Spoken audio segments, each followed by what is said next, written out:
je le fais pas, je pourrais pas aller dans les bars, dans les restos, pas avoir de vie professionnelle, j'aurais pas de vie. Il vivait chez son père.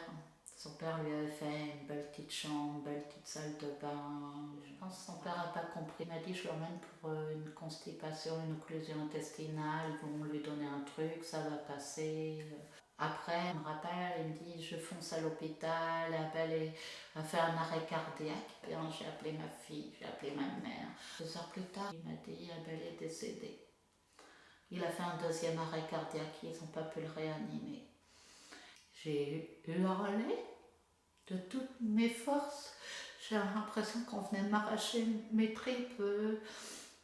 J'arrive à l'hôpital, j'ai foncé, mes parents n'arrivaient pas à me suivre. J'ai foncé comme une folle vers l'endroit où c'était.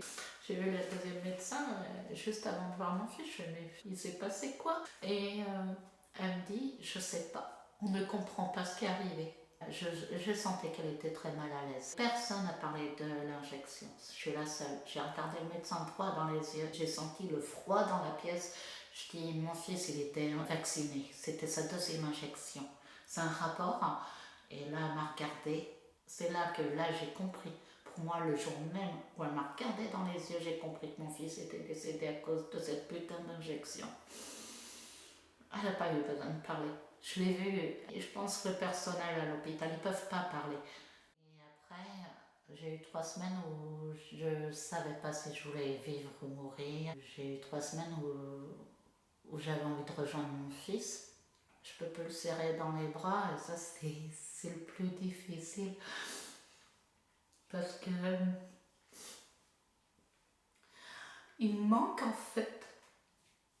Après, j'entendais comme si Abel était avec moi qui me disait maman, t'es forte, bats-toi. Et je me suis dit, il est hors de question que je me laisse aller. Enfin, il faut qu'il y ait une justice, il faut que les choses ça se sachent, il faut que je bouge pour lui, que je me réveille pour lui. Son père a demandé une autopsie, au départ qui a été refusée.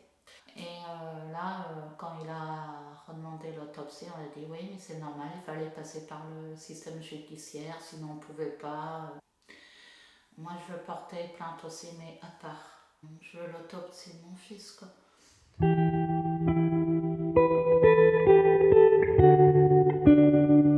Place du commando parce qu'il aimait bien cet emplacement. Il aimait beaucoup parce qu'il allait à la baleine déshydratée.